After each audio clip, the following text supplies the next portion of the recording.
கர்த்தருடைய நாமம் மகிமைப்படுவதாக. ஸ்தோத்திரம்.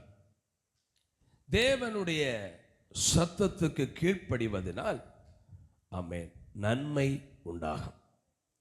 நன்மையை தருகிற கர்த்தர். அல்லேலூயா. கர்த்தர் நன்மையானதை தருகிறார்.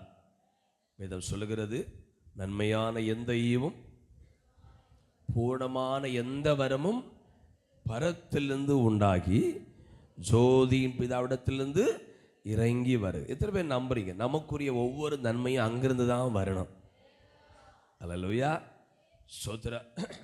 இப்போ பார்த்தீங்களா, உலகம் போக போக லகுவாகி கொண்டே இருக்கிறது. முன்னே ஒரு கடைக்கு போய் அந்த பொருளை விலை கேட்டு அந்த பொருளை பார்த்து அதிகம் திங்ஸ்ன்னா ஆட்டோ பிடிச்சி கொண்டு வந்து அப்படிலாம் கஷ்டப்படுவோம். இப்போ மொபைல் ஃபோன்லேயே என்னென்ன பொருள் வேண்டுமோ எல்லாம் நம்ம சர்ச் பண்ணி பார்த்து, சில இருக்குது, நெட்வொர்க் இருக்குது, அவங்களுக்கு காசு கொடுக்கண்டா, இங்கே வந்து கொடுத்தா போதும், அக்கௌண்ட்டில் காசு பே பண்ணலாம். பே பண்ணி என்ன பொருள் ஆனாலும் அதுக்கு வீட்டுக்கு வருது. ஆச்சரியமாக இருக்குது. டோரை தட்டுறான் அந்த ஆன்லைனில் திங்ஸ் கொண்டு வர்றவன். இது யாரு யாரு யாரு இது ஆர்டர் பண்ணது? அப்போ தான் பிள்ளை சொல்லுது, நான் தான் ஆர்டர் பண்ணேன். அல்லேலூயா. இது ஆச்சரியமாக இருக்கா? இது ஒரு கண்டுபிடிப்பு. இப்போ எங்கே போண்டா சாயங்காலம் பிரியாணி சாப்பிட ஆசையாக இருக்கு, போகுக்கு மடியாக இருக்கு. உடனே மொபைல் ஃபோனை எடுத்து என்ன ரக பிரியாணி வேண்டுமோ ஒரு தட்டு தட்டி விட்டா, சுகி வேணுமா? அப்படி தானே?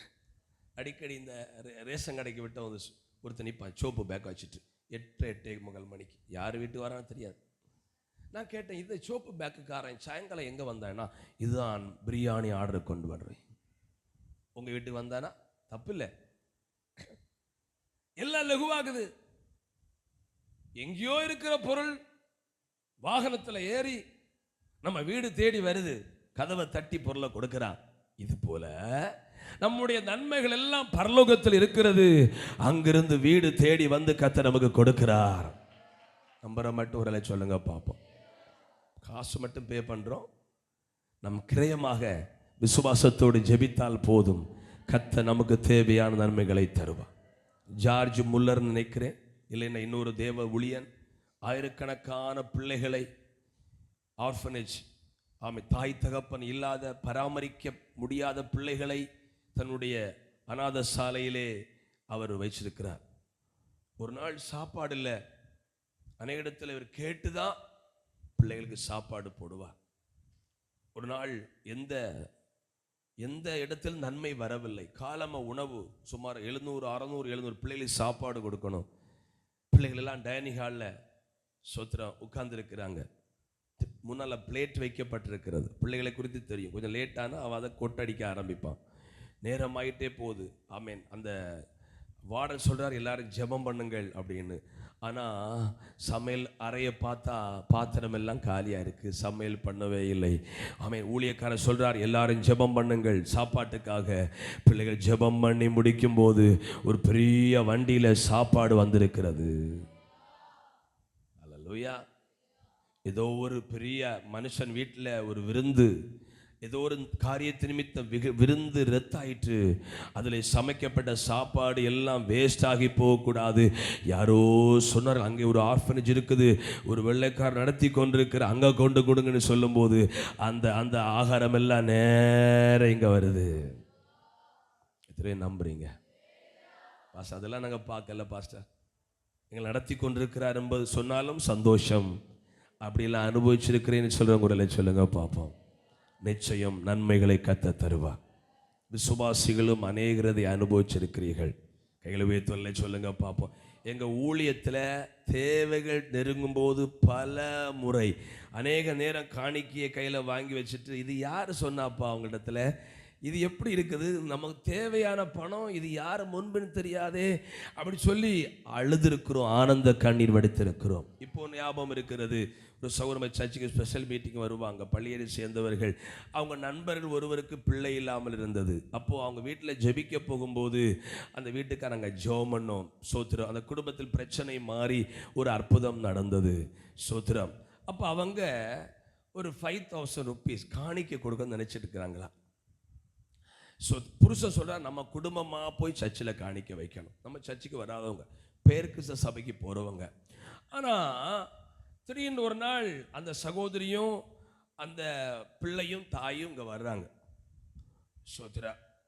புருஷனா இப்போ நீங்கள் போ. அப்போ தான் நாங்கள் ஒரு தேவைக்காக, ஆண்டவரே இந்த தேவை இருக்குதப்பா, என்ன செய்வோம் என்று சொல்லி ஜெபித்து கொண்டிருக்கிறோம்.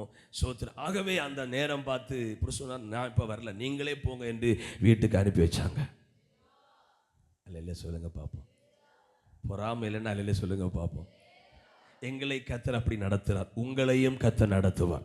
நீங்கள் செய்கிற தொழில் ஒவ்வொரு காரியத்திலும் நன்மையான ஈவுகள் பரலோகத்திலிருந்து இறங்கி வரும்.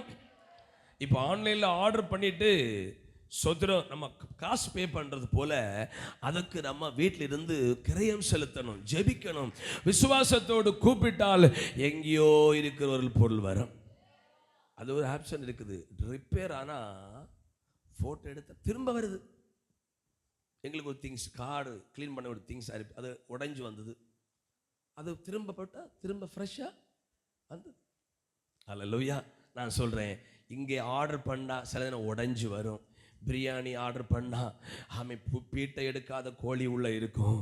ஆனால் அங்கிருந்து ஆர்டர் பண்ணால் அந்த நன்மையில் எந்த ஃபால்ட்டும் இருக்காது. ஃபோட்டோ எடுத்து திரும்ப ஆர்டர் போட வேண்டிய அவசியம் இல்லை. அநேக ஆர்டர் பண்ணி ஏமாந்துருக்கிறாங்க, உடைஞ்சி வந்தது. சோத்திரம். நம்ம சாப்பாடு சரியில்லை, இப்படிலாம் வந்திருக்குது. ஆனால் இங்கே நம்ம பரலோகத்தில் ஆர்டர் பண்ணால் அந்த பொருள் குவாலிட்டியாக வரும். ஏனென்றால் அது பரலோகத்தில் நமக்காக ஆயத்தமாக்கப்பட்டிருக்கிறது. அவன் சொல்லுங்க கைவிதி, நன்மையான எந்த ஈவும் பூர்ணமான எந்த வரும் பிரதர்ஸ் சொல்லுங்க, பரத்திலிருந்து உண்டாகி ஜோதி பிதாவிடத்திலிருந்து இறங்கி வருது. இந்த படிப்பு, வேலை, ரட்சிப்பு, சுகம், தேவை எல்லாமே அங்கிருந்து தான் வருகிறது. ஹல்லேலூயா. சரி, தேவனுடைய பிள்ளைகளே, நன்மையை தருகிற ஆண்டவர் இங்க நம்ம என்ன சொல்றாங்கன்னா, சோத்திரம், தேவனாகிய கர்த்தர் சொல்லுகிற காரியம், அட்வைஸ், நன்மையானாலும் சரி தீமையானாலும் சரி, அதுக்கு கீழ்ப்படிவதனால் எங்களுக்கு என்ன உண்டாகும்? அப்ப தேவன் தீமையை சொல்ல செய்வாரா? அல்லேலூயா. கவனிங்க. சோத்ரா. ஏசாயா 3:10 சொல்லுது. ஆமென். சோத்ரா. உங்களுக்கு நன்மை உண்டாகும் என்று நீதிமானுக்கு சொல்லுங்கள். சபை மக்களை பார்த்து சொல்றேன், உங்க குடும்பத்துக்கு நன்மை உண்டாகும். ஆமென் என்று சொன்னால் நன்மை வரும். உங்க வீட்டு டோரை நன்மை தட்டும். நீதிமானுக்கு நன்மை உண்டாகும் என்று அவனுக்கு சொல்லுங்கள். ஹல்லேலூயா. அப்ப எல்லாரும் பார்த்தோம், God bless you, கர்த்தர் உங்களுக்கு நன்மைகளை தருவான்னு சொல்ல முடியாதா? நீதிமான பார்த்து சொல்லணுமா, நீதிமானே உனக்கு நன்மை உண்டாகும். அப்ப எல்லாருக்கும் அந்த நன்மை வராது. நீதிமானுக்கு சொல்லும் போது நீதிமானுக்கு நன்மை வரும். இங்க யாராவது ஆண்டவரை நம்பி ஒருவேளை தோற்று போய் விடுவோம் என்று பயந்து கொண்டிருக்கிறீர்களா? நன்மை தடைபடுமோ என்று பயந்து கொண்டிருக்கிறீர்களா? உங்களுக்கு கர்த்தர் எங்களை கொண்டு சொல்லுகிறார், நீதிமானுக்கு நன்மை வரும். அல்லேலூயா. கர்த்தர் நன்மையானதை தருவார். எரேமியா 7:23 சொல்லுது, நான் உங்களுக்கு கற்பிக்கும் எல்லா வழிகளிலும் உங்களுக்கு நன்மை உண்டாகும்படி நடவுங்கள். அல்லேலூயா. ஆண்டவருக்கு பிரியமா நடந்தா கர்த்தர் நமக்கு நன்மைகளை தருகிறார். சரி, கர்த்தர் நமக்கு நன்மைகளை தருவார். பக்கத்துல சொல்லுங்க, உங்களுக்கு நன்மையானது தருவார். நீதிமானுக்கு நன்மை உண்டாகும். உங்க குடும்ப நன்மையை காணும். என்ன சொல்லுது பைபிள்? நன்மையும் கிருபையும் உங்களை தொடர்ந்து வரும். சொல்லுங்க, நன்மையும் கிருபையும் உங்களை ஃபாலோ பண்ணும், உங்களை தொடர்ந்து வரும். அல்லேலூயா. சரி, முதல் வார்த்தையாக நான் ஏற்கனவே சொன்னேன், என்ன நன்மை வேண்டும் என்றால் அது கிரயம் செலுத்தணும். இங்க முதல் வார்த்தை எரேமியா 42:6 சொல்லுது, தேவன் நமக்கு சொல்லுகிற வார்த்தைகள், ஆலோசனைகள் நன்மையானாலும் தீமையானாலும் அதுக்கு கீழ்ப்படியணும். கவனிங்க. சொத்து பிள்ளைக்கு நல்ல ஜலவசமா இருக்கு, ஐஸ்கிரீம் காரன் சத்தம் போட்டே வர்ற, நம்ம சொல்றோம் பிள்ளைய பார்த்து இப்ப ஐஸ்கிரீம் குடிக்க கூடாது. இது பிள்ளைக்கு எப்படி தெரியும்? பிள்ளைக்கு எப்படி தெரியும்? அம்மா ஐஸ்கிரீம் வாங்கி தரல. ஆனா உண்மையில நன்மையா தீமையா சொல்லுங்க? நன்மை. நன்மையான காரியம். ஐஸ்கிரீம் குடிக்க கூடாது, ஜலதோஷம் வந்துடும், அதிகமா காய்ச்சல் வந்துடும். இது போல தேவன் சில காரியம் சொல்லும் போது நன்மை தான் சொல்லுவார். ஆனா நம்ம பார்வைக்கு எப்படி இருக்கும்? தீமை போல இருக்கும். அதனால தான் சொல்லி இருக்குது, ஆண்டவர் எங்களுக்கு சொல்லுவது எங்க பார்வையில நன்மையா இருந்தாலும் சரி தீமையா இருந்தாலும் சரி அதுக்கு நாங்கள் கீழ்ப்படிந்து நடப்பதனால் எங்களுக்கு நன்மை உண்டாகும். கையை உயர்த்தி ஒரு அலையில சொல்லுங்க பாப், நல்ல கையை அசைத்து ஒரு அலேலுயா. தேவனுடைய பிள்ளைகளே, ஆதியாகமம் புத்தகம் 22:18 வாசிக்கும் போது, ஆதியாகமம் 22:18, நீ என் சொல்லுக்கு கீழ்ப்படிந்தபடியினால், என் சொல்லுக்கு கீழ்ப்படிந்தபடியினால் உன் சன்னதிக்குள் சகல ஜாதிகளும் ஆசீர்வதிக்கப்படும் என்று. பாருங்க, கீழ்ப்படிந்தா என்ன வந்துருமா? நன்மை வருமா? நீ எனக்கு கீழ்ப்படிந்தபடியினால் என்ன என்ன கீழ்ப்படிஞ்சா? என்ன கீழ்ப்படிஞ்சா? ஆண்டவர் ஒரு நாள் தரிசனமாகி சொல்லுகிறார், உன் ஏகபுத்திரனும் சொல்ல பார்த்தீங்கன்னா உசு பேத்துறான்னு போல புகழுகிறார் பிள்ளைய, உன் நேசகுமாரனும் ஏக சுதனுமாகிய ஈசாக்க நான் காண்பிக்கும் மலையில் சோத்திரம். உனக்கு விருப்பப்பட்ட இடத்துல பக்கத்தில் பலிபீடம் கட்டி பலி செலுத்த போனா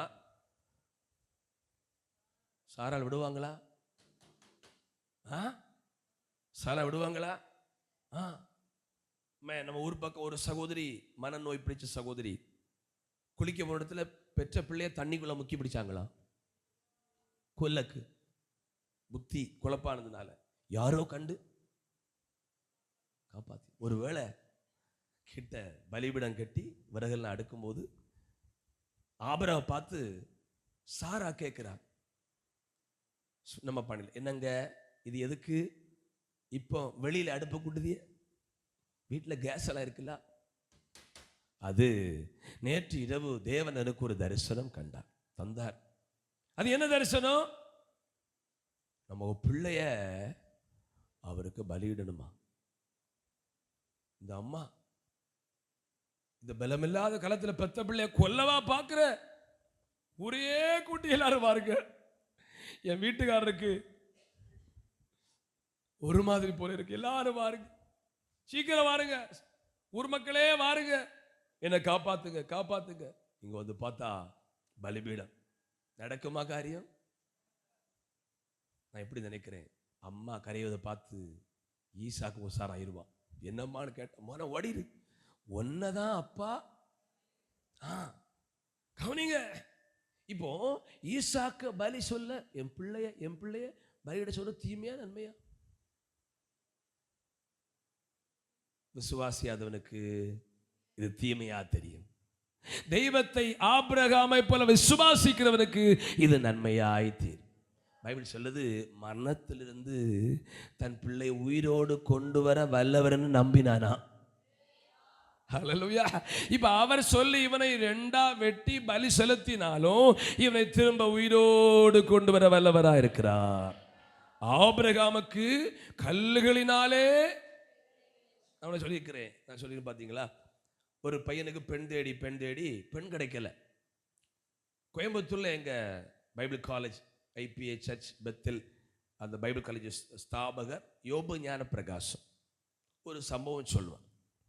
ஒரு நாளில் அந்த பையனுக்கு பெண் கிடைக்கல. அப்போது ஊழியக்காரர் சொன்னாராம், ஆபிரகாமுக்கு கல்லுகளினாலே பிள்ளைகளை உண்டு பண்ண வல்லவராயிருக்கிற தெய்வம் உன் மகனுக்கு கருங்கலிலிருந்து ஒரு பெண்ணை உண்டு பண்ண வல்லவராயிருக்கிறார். எல்லாரும் கருங்கலில் இருந்து. யாருக்கு இப்படி ஒரு ஊரு தெரியாது? தீர்க்க தரிசனம். எல்லாருக்கும் சர்ப்ரைஸ். பார்த்தா அந்த பையனுக்கு பெண் கருங்கலில் இருந்து வந்தாள். அல்லேலூயா. அந்த ஆபிரகாம் எப்படி நம்பினான்? கல்லுகளிலிருந்து என் பிள்ளைகளை உருவாக்க வல்லவன். பாருங்க, இது மனசீகமா சிந்திச்சா. ஏன்டா சொன்னா? சிலருக்கு பழக்கம் உண்டு, என்ன ஒரு காரியம் மனைவிட்ட. ஆபிரகாம் அப்படிப்பட்டவர் தான். ஆனால் சில காரியம் சொன்னா நடக்காதுன்னு சொன்னா, இந்த விஷயத்தை மனைவிட்ட சொன்னா இந்த விஷயம் நடக்காதுன்னா சில சொல்ல மாட்டாங்க. ஆனால் மேக்சிமம் ஒரு அபிப்பிராயம் கேட்கணும் அப்படி தானே கேட்பாங்க. ஆனால் இந்த ஆபிரகாமை பாருங்க, என்ன சொன்னாரு? நானும் என் பிள்ளையாண்டானும் வேலைக்கான அவ்விடம் மட்டும் போய் தொழுது கொண்டு வருவோம். மனைவிட்ட எங்க போறீங்க?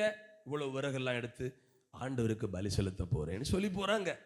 அதான் ஏசப்பா சொன்னார், நான் காண்பிக்கிற மலையில போய் பாருங்க. இவன் இப்படி நமக்கு சம்மதம். சண்டே கிளாஸ் பிள்ளைகளுக்கு தெரியும், அதனால நேரத்தை போக்கல, நிறைய பகுதி நமக்கு இருக்குது. இதுக்கு அவன் கீழ்ப்படிஞ்சா. இது தீமை. ஊர்ல யார் சொன்னாலும் நம்ப மாட்டாங்க. ஆனால் இதுக்கு அவன் கீழ்ப்படிந்ததுனால ஆண்டு சொல்லிட்ட, உன் சந்ததிகள் எல்லாம் ஆசீர்வதிக்கப்படும். பக்கத்துல சொல்லுங்க, நீங்க கீழ்ப்படுகிறீங்களா ஆண்டவருக்கு? சில காரியத்தை ஆண்டவர் சொல்லும் போது தீமைன்னு ஒதுக்குறீங்களா, இல்ல நன்மை என்று சொல்லி கீழ்ப்படுகிறீங்களா? கை வைத்தெல்லாம் ஒரு அல்ல சொல்லுங்க பாப்போம். சௌரமார் கையை அசைத்து ஒரு அல்ல சொல்லுங்க பாப்போம். நம்ம சர்ச்சை ஆராதனை எப்போ தொடங்குது? 9:30. நான் ஏற்கனவே சொல்லியிருக்கிறேன், ஞாயிற்றுக்கிழமை லீவு நாள் நமக்கு இல்லை, இது ஓய்வு நாள். அநேகர் எப்போ வர்றீங்க? சொல்லும்போது நீங்கள் எனக்கு கோபப்பட மாட்டீங்க. எப்போ வர்றீங்க? இப்போ சொன்னால் நீங்கள் 1000 காசு சொல்லுவீங்க. ரொம்ப முடியாமல் இருந்து பாஸ்டர், நிறைய துணி இருந்து பாஸ்டர், அடுத்து இப்போதான் ஒரு விருந்துகாரங்க டப்புன்னு வந்து இறந்துனாங்க பாஸ்டர், ஏதாவது ஒரு சாக்கு போக்கு சொல்லுவீங்க. சரி, நம்மள யாருக்கு தீமையா தெரியாது. நமக்கு 6வது நேரம் எப்போ? அதில் 2வது ஒரு புதிய பாட்டு பாடுறோம், அவ்வளோ நல்லா இருக்கு. சொத்ரா. அநேகர் எப்போ வர்றாங்க தெரியுமா? சொத்ரா. கலப்படம் பண்ண சாம்பார் குடிக்க, கலப்படம் பண்ண பாயசம் குடிக்க, நிறைய கூட்டெல்லாம் தீர்ந்த பிறகு எல்லாம் 9:30 மணி அப்படின்னா சில 10-5 நிமிஷத்துக்கு முன்னே, அரை மணிக்கு முன்னாடி வர்றாங்க. அட்லீஸ்ட் அந்த முதல் பாடல் முடியும் முன்பையாவது போகணும்னு ஓடணும். அல்லேலூயா. ஒருவேளை சரீர கஷ்டம் இருக்கலாம். இப்போ அந்த கிளைமேட் மாறி இருப்பதனால எல்லாருக்கும் இருமல், இருமி ஜீவனே போகுது, உறக்கமே இல்லை பலருக்கு. இங்கிருந்து நிறைய பாதிக்கப்பட்டிருக்கு. அது ஒரு பக்கம் இருக்கட்டும். ஆனா கர்த்தர் சொல்றாரு, சகலம் ஒழுங்கும் கிரமமாய் செய்யப்படுவது. கையை உயர்த்தி சொல்லுங்க பாப்போம். இந்த ஆபிரகாமுக்கு ஆண்டவர் சொன்னது தீமை, விசுவாசித்தவருக்கு தீமை போலவே தெரியல. ஆகவே அவன் அது கீழ்ப்படிந்ததுனால ஆண்டவர் சொல்றாரு, உன் சந்ததி நான் பெருக பண்ணுவேன். ஆபிரகாம் என் விதிகளையும் என் கற்பனைகளையும் என் நியாமங்களையும் என் பிரமாணங்களையும் கீழ்ப்படிந்ததினால். கையை உயர்த்தி உரலிலே சொல்லுங்க. சரி, தேவனுடைய பிள்ளைகளே, அப்போ கீழ்ப்படிஞ்சா என்ன வரும்? யாருக்கு கீழ்ப்படிந்தால்? தேவனுக்கு கீழ்ப்படிந்திருங்கள், பிசாசுக்கு எதிர்த்து நில்லுங்கள், அப்பொழுது அவன் உங்களை விட்டு ஓடி போவான். இப்ப செய்தி கேட்கும் போது எல்லாத்துக்கும் ஆராதனை நேரத்துக்கு 9:30 வந்தா ஒரு கீழ்ப்படிதல். என்னை மன்னிக்கவும், 9:30 வந்தா கீழ்ப்படிதல். அது தாண்டி வந்தா, எங்க பிள்ளைகள் ஸ்கூல்ல படிக்கும்போது இப்போ கொஞ்சம் ரெஸ்ட், வளர்ந்துட்டாங்க பிள்ளைகள், காலேஜில் முடிச்சாச்சு. ஆமாம், 7 மணி தாண்டுனா வீட்டில் அமர் கலந்தா. ஆமையா சோத்திரம். அங்கே கொண்டு விடும்போது பல நாள் மேடம் கம்பு வச்சுட்டு கிரவுண்டில் அப்படியே உலாவுவாங்க. ஒரு நாள் பல நாள், சார் நீங்களும் கூடவா இப்படியா சார்? அப்படி அர்த்தம், நீங்களும் கூட லேட்டாக வரலாமா சார்? அது அப்படியே ஈட்டியை வச்சு குத்துறது போல இருக்கும். ஷே மேடம் அப்படின்னு அர்த்தம். பாஸ்டர் நீங்கள் பாஸ்டர் இல்லை, நீங்களும் இப்படி லேட்டாகி வரலாமான்னு சொல்லுவது. அல்லேலூயா. அப்போ 9:30 டைம் சோதரா. சில சர்ச்சுகளில் ஒரு பெல் அடித்து உணர்வுபடுத்துகிறாங்க. அதான் ஒரு பாஸ்டர் சொன்னார், பாஸ்டர் விஜயராஜ், முதல் மணி வா வா, 2ஆம் மணி வந்தா வா வராட்டா போ, வந்தா வா வராட்டா டைங் டைங், வந்தா வா, முதல் மணி வா. நமக்கு அந்த மணி சிஸ்டம் ஒன்றும் இல்லை. மக்கள் வர்றாங்க, சில இடத்துல பாரம்பரியமாக வச்சுருக்கிறாங்க, தப்பை சொல்லலை. அவர் சொன்னார் முதல் மணி வா டைங் டைங் வா வா, 2ஆம் மணி வந்தா வா வராட்டா போ, வந்தா வா வராட்டா போ. அவனிங்க சோத்திரம். இப்போ அப்போ 9:30 மணிக்கு வந்தா கீழ்ப்படுகிறோம், லேட்டா வந்தா கீழ்ப்படியவில்லை. வீட்டில் 1000 காரியம் இருக்கலாம். சோத்திரம். இப்படி சொல்றேனே, உங்க சொந்தத்தில் ஒரு திருமண வீடு, நீங்க தான் தோழாம அரை பவுன் மோதிரம் கிடைக்கும். எல்லா கல்யாணத்து வீட்டுக்கும் மனப்பண்ண கூட பார்க்காம சாப்பிட்டு வாராலும் நம்ம ஆள் அம்மா. ஆனால் அப்போ என்ன செய்விய? 9:45 கிளம்பி அரை மணிக்கு ஒன்று போய் தோழாம இல்லை, பேளப்பெட்டி காரியம் இல்லை, மோதிரம் கிடைக்கல, அப்போ ரெடியா தெரியுமா? அப்போ ஆராதனை கவனிங்க. கர்த்தர் விரும்புறது, ஸ்கூல்ல ஒரு டைம் இருக்குது, கீழ்ப்படியாத பிள்ளைகளை என்ன செய்வாங்க? அசம்பிளியில் கூப்பிட்டு பனிஷ்மெண்ட் கொடுப்பாங்க. நிறைய பனிஷ்மெண்ட் எல்லாம் இருக்குது, வெளியே விடுவாங்க. சில இடத்துல சில இங்கே பிள்ளை படிக்கிறா, அவள் பிடிஎஸ் படிக்கிறா, இதுதானே அவங்க அந்த டைமில் அவங்க காலேஜ் பஸ்ஸில் போகிறாங்க. அப்படி லேட் ஆனாலும் பனிஷ்மெண்ட், அதனால எல்லாம் ஓடுமா, ஓடி அந்த சிலர் அந்த கீழே விழுந்துருவாங்களாம் பிள்ளை. ஐயோ டைம் ஆச்சு, அதுக்கு பனிஷ்மெண்ட் இருக்கு. சுதரம் அவ்வளோ ஸ்பீடாக ஓடுவாங்க. கவனிங்க. அப்போ அதனால தேவனுடைய பிள்ளைகளே, ஆராதனை நேரத்தில் நம்ம கீழ்ப்படிவோம். அல்லேலூயா. நமக்கு ஞாயிற்றுக்கிழமை 9:30 மணிக்கு அன்னைக்கு கொஞ்சம் நேரமா ரெடியாகி வந்து பாருங்க. கீழ்ப்படுகிற பிள்ளைகளுக்கு கர்த்தர் நன்மைகளை தருவா. கையை உயர்த்தி ஒரு அல்லே சொல்லுங்க. ஆகவே தேவனுடைய பிள்ளைகளே, ஆபிரகாம் கீழ்ப்படிந்தார். ஆபிரகாம் கீழ்ப்படிந்தான், அது அவனுக்கு நீதியாக எண்ணப்பட்டது. விசுவாசித்தான், நீதியாக எண்ணப்பட்டது. அல்லேலூயா. ஸ்தோத்திரம். தேவனுடைய பிள்ளைகளை, உபாகம் 11:27 சொல்லுது, தேவனுடைய கற்பனைக்கு கீழ்ப்படிந்தால் ஆசீர்வாதமும். வசனம் 28 சொல்லுது, உபாகமும் 11:28, கீழ்ப்படியாவிட்டால் சாபமும் வருமா. கீழ்ப்படிந்த என்ன வருமா? ஆசீர்வாதமும். கீழ்ப்படியாவிட்டால் யோசுவா 5:6 வாசிங்க. யோசுவா 5:6.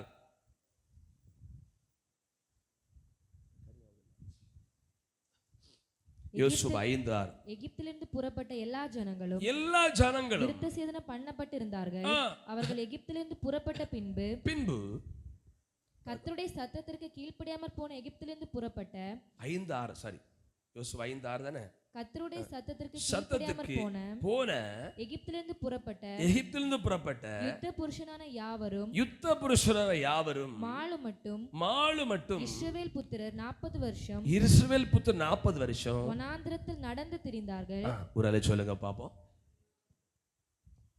இப்ப தேவன் கானானிலிருந்து அழைத்து வரும்போ 40 வருஷம் தாண்டிதான். சில ஊர்ல போனா, புதுசா போனா, பள்ளியடிக்கு இங்கிருந்து பள்ளியடி போனால் ஒரு 50-60 ரூபா, கூடி போனால் 70 ரூபா. புதிய ஆட்கள் என்ன செய்வாங்க தெரியுமா?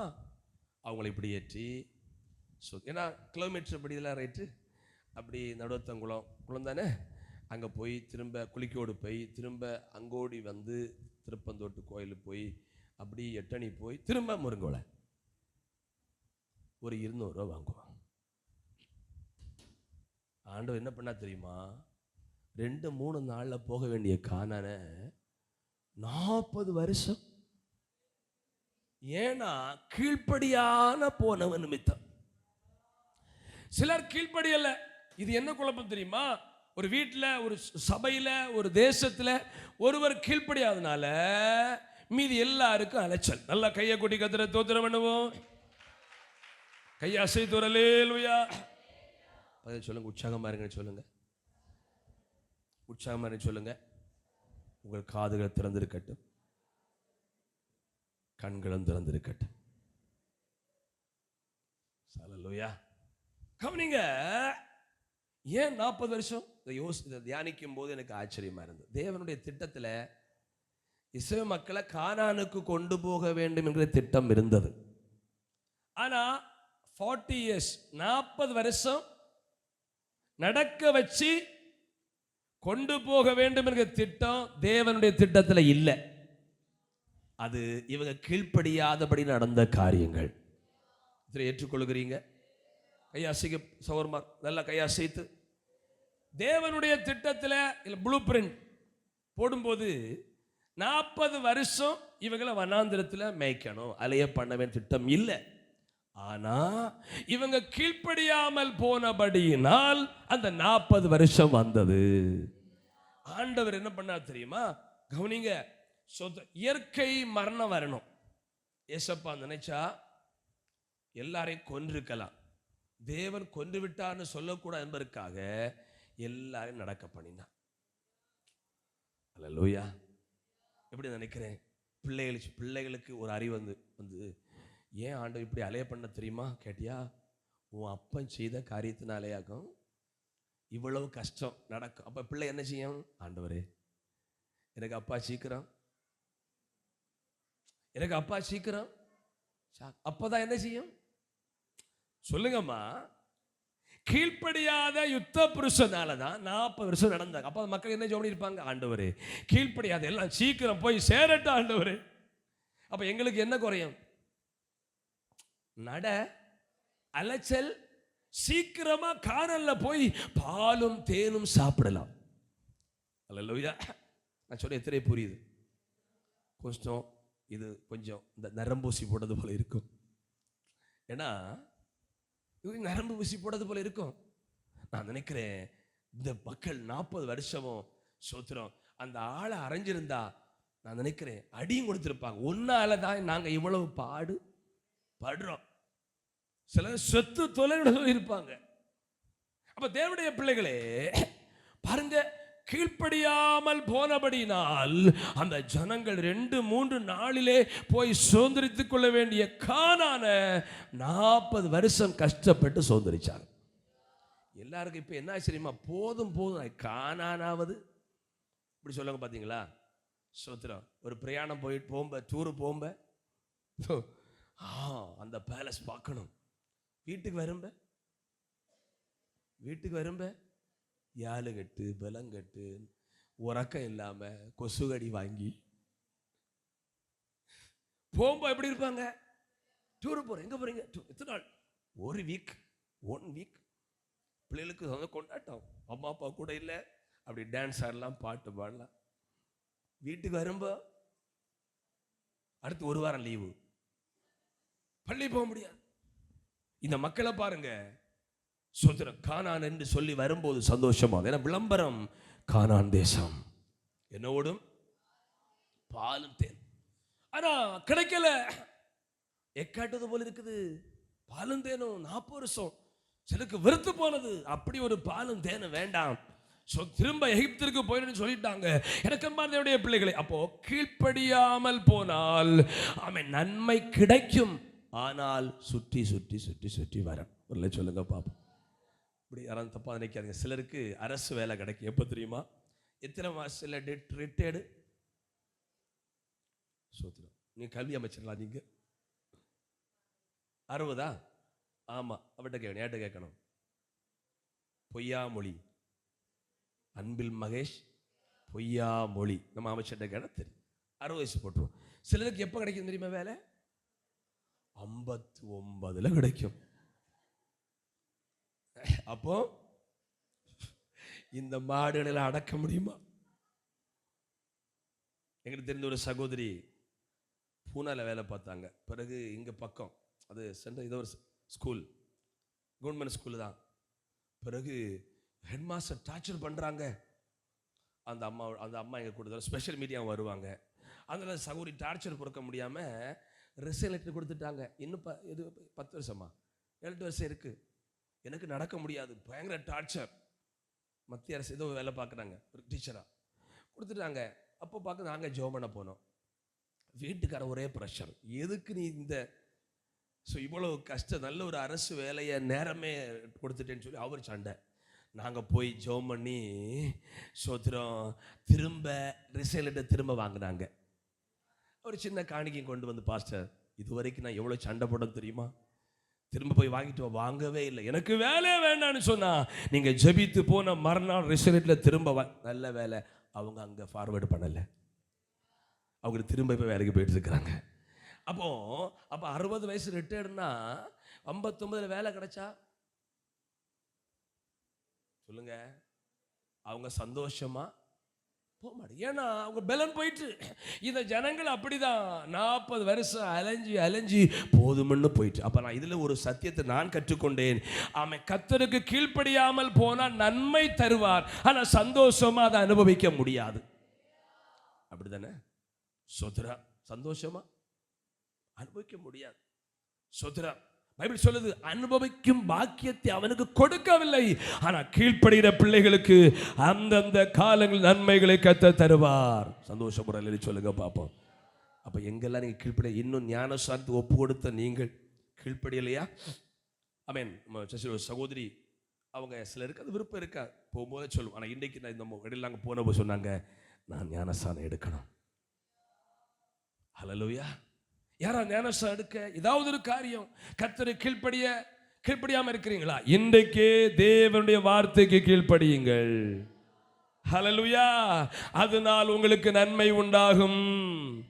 ஆராதனைக்கு டைம் நேரமா வாங்க. சோத்ரம். ஆமென். நான் ஏற்கனவே முதல் நாளே சொன்னேன், சண்டே கூட்டத்தை முடக்க மாட்டேன் ஆண்டவரே, வெள்ளிக்கிழமை உபவாசத்தை முடக்க மாட்டேன். அதுக்கு ஆண்டவருடைய வார்த்தை கீழ்ப்படிஞ்சு வாருங்க, நிச்சயம் உங்களுக்கு நன்மைகளை கத்த தருவா. நம்ம ஜெபம் பண்ணி தட்டி பறிக்கலான்னு பார்க்கிறோம். ஏசப்பா சொல்றாரு, ஜெபம் பண்ணி மட்டுமல்ல, என் சத்தத்துக்கு கீழ்ப்படிஞ்சாலே உனக்கு நன்மை வரும். சரி தேவனுடைய பிள்ளைகளே, சோத்ரம். எரேமியா 35:14 வாசிங்க. எரேமியா 35:15-14. திராட்சரசம் குடியாதபடிக்கு இங்க ஒரு சம்பவம் இருக்கிறது. ரேகாபியர் ஒரு குரூப் இருக்கிறாங்க. என்ன பியர்? சத்தமா, ரேகாபியர் ஒரு தனி மக்கள், ஒரு வித்தியாசமான ட்ரைப் மக்கள். ரேகாபியர்களுக்கு ஒரு அப்பா என்ன சொன்னா தெரியுமா? என் மக்களே, பல தலைமுறைக்கு முன்னால, என் மக்களே, நீங்க வீடு கட்டக்கூடாது, கூடாரத்தில் வாழணும், திராட்சை நீங்க என்ன பயிர் செய்யுங்க, என்ன பயிர் வேணா கிருஷி பண்ணுங்க, ஆனா திராட்சை தோட்டம் வைக்கக்கூடாது, திராட்சை ரசம் குடிக்க கூடாது. ரேகாபியர் ஏசப்பா சொல்றாரு, இந்த ரேகாபியரை பார்த்து சொல்லுங்க, கொஞ்சம் ஒரு பீப்பாவில் திராட்சை ரசம் கொண்டு வச்சுட்டு ரேகாபி எடுத்து குடிக்க சொல்லி பாருங்க. அவன் சொல்லுவான், இதை நான் குடிக்கவே மாட்டேன்.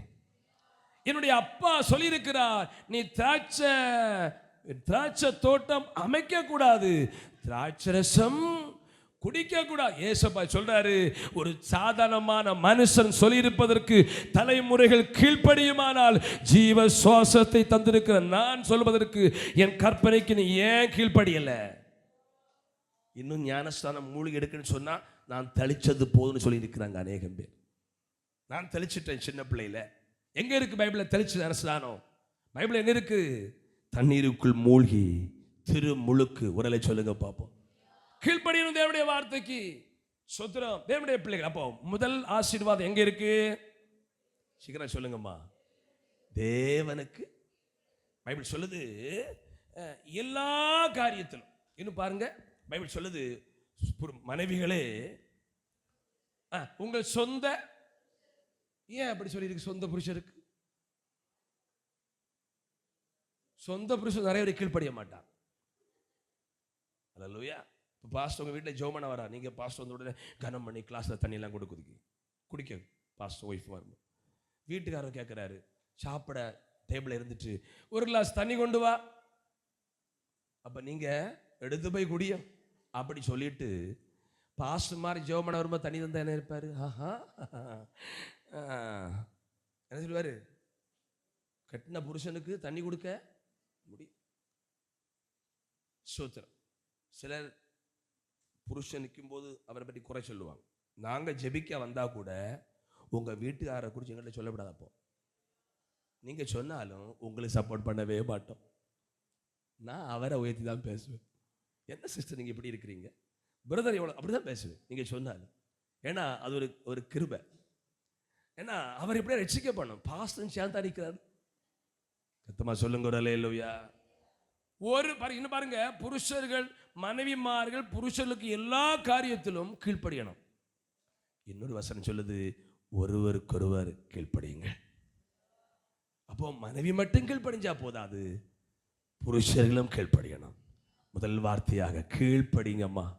தேவன் சொல்வது உங்களுக்கு தீமையா இருக்கலாம், நன்மையா இருக்கலாம், கீழ்ப்படிஞ்சு பாருங்க, அதுல நன்மை இருக்கு. பிள்ளைகள் கவனிங்க, நீங்களும் அப்பா அம்மாவுக்கு ஆண்டவரை கீழ்ப்படிஞ்சு பாருங்க, உங்களுக்கு நன்மை. இரண்டாவது, எரேமியாவின் புத்தகம் 32ஆம் அதிகாரம் 39ஆம் வசனத்துல, எரேமியா 32:39, அவர்கள் தங்களுக்கும் தங்கள் பின்னடியாருக்கும் தங்கள் பிள்ளைகளுக்கும் நன்மை உண்டாகும்படி சகல நாட்களும் எனக்கு பயப்படும்படிக்கு நான் அவர்களுக்கு ஒரு இருதயத்தையும் ஒரே வழியும் கட்டளையிட்டு. கவனிங்க, இரண்டாவது, நல்ல கையை கொட்டி கர்த்தரை ஸ்தோத்திரம் பண்ணுவோம். துதிப்போம் அல்லேலூயா பாடி மகிழ்வோம் மகிபனை போற்றி. துதிப்போம் அல்லேலூயா பாடி, நல்ல கை கொடி, மகிழ்வோம் மகிபனை போற்றி.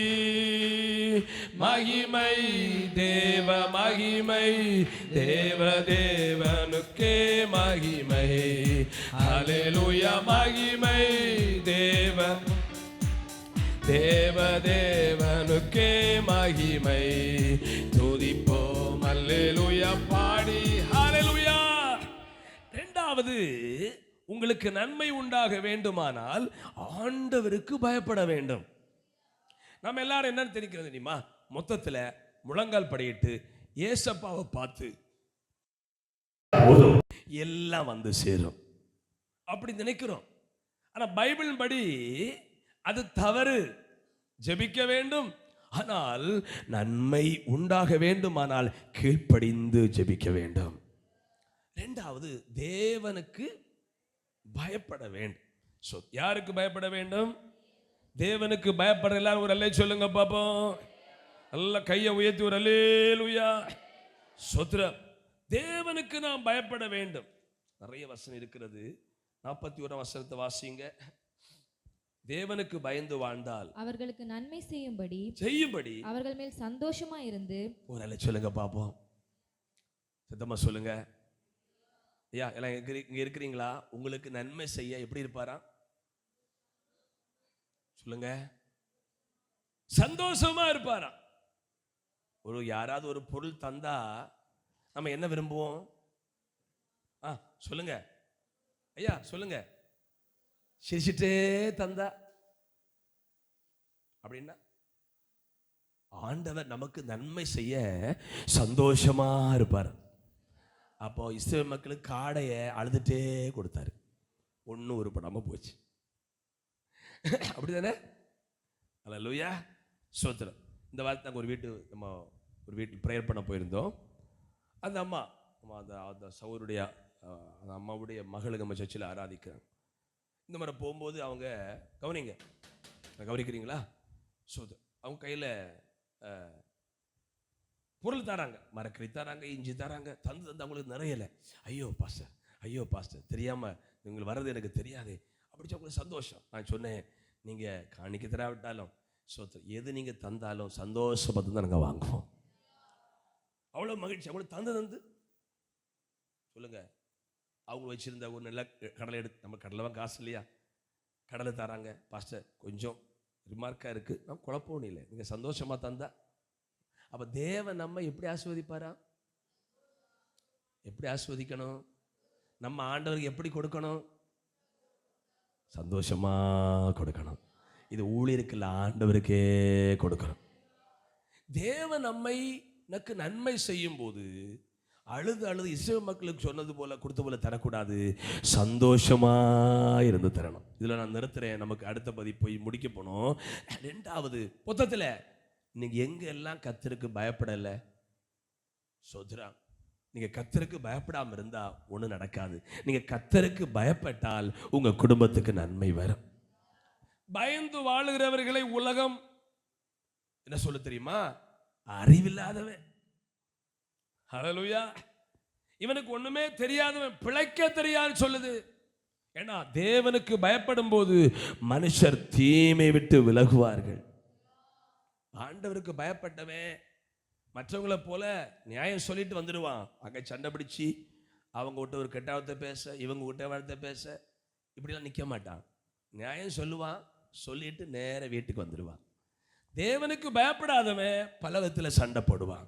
ஆகவே முதல்ல சொல்றேன், ரெண்டாவது, நீங்க ஆண்டவருக்கு யாரெல்லாம் பிள்ளை கவனிக்கிறீங்களா, உங்களுக்கு அந்த நன்மை தருவா. நீங்க ஏசப்பா பயப்படும். நீங்க படிக்கிற ஸ்கூல்ல, நான் சில ஸ்கூலை பற்றி பிள்ளைலாம் வந்து சொல்லுவாங்க, சில ஸ்கூல் ரொம்ப ஒஸ்ட்டு, எல்லா பிள்ளைகளும் கெட்ட பிள்ளைகளா இருக்கிறாங்க, நல்ல பிள்ளைகளும் கெட்டு போயிடுவாங்க.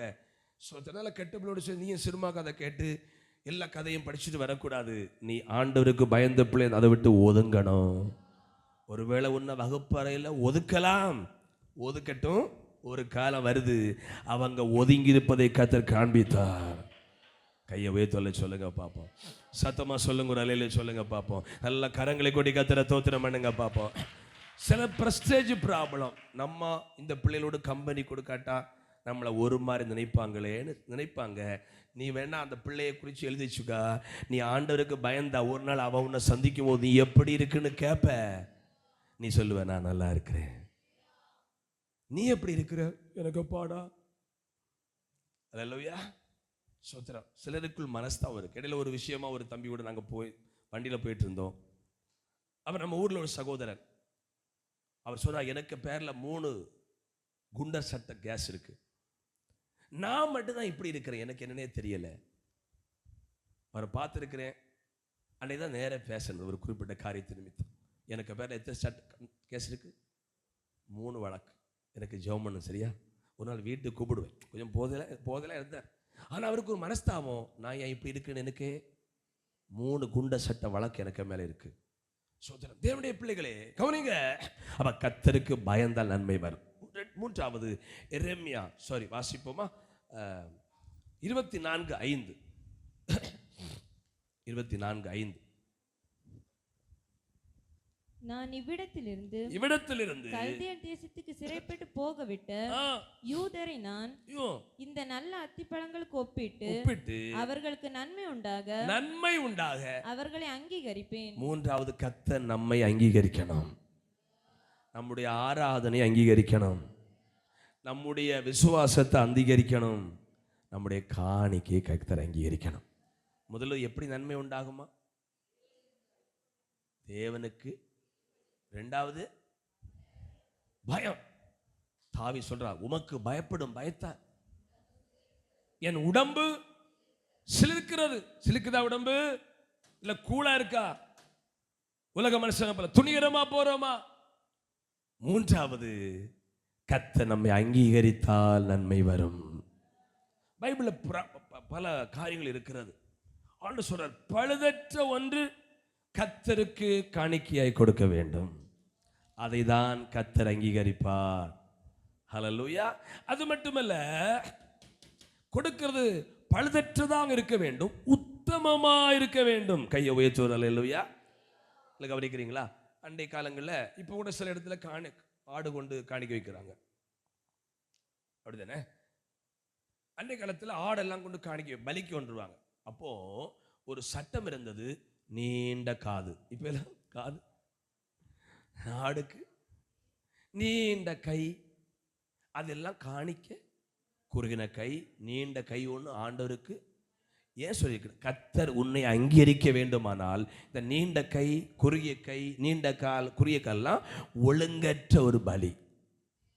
அல்லேலூயா. அப்ப நம்முடைய வாழ்க்கையை தேவன் அங்கீகரிக்கணும், ஜெபத்தை அங்கீகரிக்கணும், நம்முடைய வாழ்க்கையை அங்கீகரிக்கணும், காணிக்கை அங்கீகரிக்கணும். மூன்றாவது, நம்ம செய்கிற எல்லாம் கர்த்தர் அங்கீகரிக்கணும். நம்ம சொல்ற அத்தனை ஆவிக்குரிய காரியங்களுக்கு அதை இயேசு சொல்லணும். பரவாயில்ல, ஜெபத்தை பார்த்து இயேசு சொல்லணும், ஆண்டவர் உன் ஜெபம் பரவாயில்லைன்னு சொல்லணும். உன் விசுவாசம் பரவாயில்ல, உன் பரிசுத்தம் பரவாயில்ல. கையை உயர்த்தி வரலையா? நான் முடிக்க போறேன், பதில் சொல்லுங்க பார்ப்போம். இதெல்லாம் கீழ்ப்படியிலையோ உடனே கீழ்ப்படியணும். ரெண்டாவது, உலகத்தில் இன்னைக்கு ஆண்டவருக்கு பயமே இல்லை. இல்லை, கவனிங்க. நீ ஆண்டவருக்கு பயந்தால் யோசேப்பை போல சொல்லுவ, அரண்மனையிலே வேலையில் இருந்து கொண்டு நான் கர்த்தருக்கு பயப்படுகிறவன் சொன்னானா? சவுலை பார்த்து. பிள்ளைகள் கவனிக்கிறீங்களா? நீங்க ஆண்டவர் பயப்பட்டா உன்னை உயர்ந்த இடத்துல கர்த்தர் கொண்டு வைப்பா. மூணாவது, நம்ம செய்கிற எல்லாம் கர்த்தர் அங்கீகரிக்கணும். ஹல்லேலூயா. அந்த விருப்பம் வேணும். ஜெபம் பண்றோமா? கர்த்தர் இந்த ஜெபத்தை இந்த கூட்டம் முடிஞ்சு சில பிள்ளைகள் எழுதுகிற நோட்டு சரியா பார்க்க மாட்டாங்க, என்ன எழுதுறான்னு தெரியல. ஆனாலும் கீழே ஒரு சைன், நீ அழகாய் நோட்ஸ் எடுத்திருக்காய், படிச்சா தெரியும் என்ன எழுதி வச்சுதான். அங்கீகரிக்கணும். அப்படிதானே? சோதரம். இங்க கேஷ்ல செக்கை கொடுத்து மேனேஜர்கிட்ட கொண்டு போங்க. சோதரம். அல்லேலூயா. அங்க போய் சோதரா, ஆமே இப்போ இருக்கிற மேனேஜர் பாஸ்டரா, நிறைய காசு வருமா, கொஞ்சம் டெபாசிட் பண்ணுங்க சொல்கிறார். நான் சொல்ல, ஐயா நாங்கள் ஒரு சின்ன சர்ச்சு தான், ஒரு எல்லாம் சொல்லுங்கப்பா. அவங்க பழைப்பு தான் பார்ப்பாங்க. அப்போ மேனேஜர்கிட்ட போய் அவங்க என்ன செய்யணும்? அது ஆமாம், இவங்க 8 லட்சம் எடுக்க போனால் அங்கீகரிக்கணும். அப்போ தான் காசு என்ன செய்யணும். இது போல நம்ம ஜெபம் பண்ணுறோம், பாடுறோம், பிரசவம் பண்ணுறோம், எல்லாத்தையும் ஏசப்பா என்ன செய்யணும்? எத்தனை சந்தோஷமா இருக்கிறீங்க. ஆபேலையும் அவன் காணிக்கையும் ஏசப்பா அங்கீகரித்தார். உங்கள் வாழ்க்கை அங்கீகரிக்கிறாரா? அந்த திருப்தி இருக்குதா? காயிருக்கு அந்த திருப்தி இல்லை. அதனால என்ன நடந்தது? பொறாம வந்தது. யாரை கர்த்தர் அங்கீகரிக்கலையோ அவர்களுக்கு அங்கீகரிக்கப்பட்டவர்கள் மேல் பொறாம வரும். சொல்லுங்க, உங்களுக்கு பொறாம இருக்கா? உங்களுக்கு பொறாம இருக்கா? கர்த்தர் உங்களை அங்கீகரித்தால் உங்களுக்கு பொறாம வராது. அங்கீகரிக்கலைன்னா பொறாம வரும். அப்போ யாராவது உங்களை குறித்து பொறாமப்பட்டா நீங்க நினைங்க, இவங்க ஒன்னையும் கர்த்தர் அங்கீகரிக்கலை. உங்களுக்கு பொறாமையே வரலன்னா நீங்க நினைங்க, கர்த்தர் என்னை அங்கீகரிச்சிருக்கிறார், ஏற்ற வேளையில கர்த்தர் உயர்த்துவார். எழும்போமா, நாம் ஜெபிக்க போகிறோம். ஹல்லேலூயா. இயேசுவே உமக்கு நன்றி, நன்றி, நன்றி, நன்றி. காக்கும் கரங்கள் உண்டனக்கு காத்திடுவார் கிருபையாலே. காக்கும் கரங்கள் உண்டனக்கு காத்திடுவார் கிருபையாலே. அல்லேலூயா பாடி நல்ல கை கொடி அலைகளை நான் தாண்டி சத்தமாக அல்லேலூயா பாடி பாடி அலைகளை நான் தாண்டிடுவே. நம்புவே இயேசுவை, நம்புவே இயேசுவை, நம்புவே இயேசுவை, நம்புவே இயேசுவை. நிந்தனைகள் போராட்டம் வந்தும் நீதியின் தேவன் தாங்கினாரே. நிந்தனைகள் போராட்டம் வந்தும் நீதியின் தேவன் தாங்கோடு நேசக்கோடு என்மேல் பறக்க நேசருமக்காய் ஜீவித்திடுவே. நேசக்கோடு என்மேல் பறக்க நேசருமக்காய் ஜீவித்திடுவே. நம்புவே இயேசுவை, நம்புவே இயேசுவையோ, நம்புவே இயேசுவை, நம்புவே இயேசுவை. கண்மலைகள் பெயர்க்கும்படியா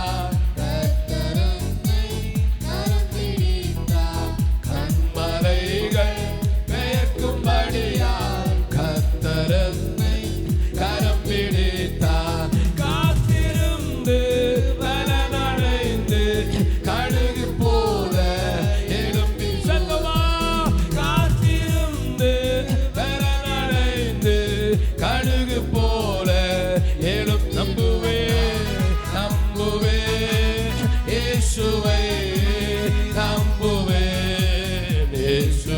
கீழ்ப்படிவே.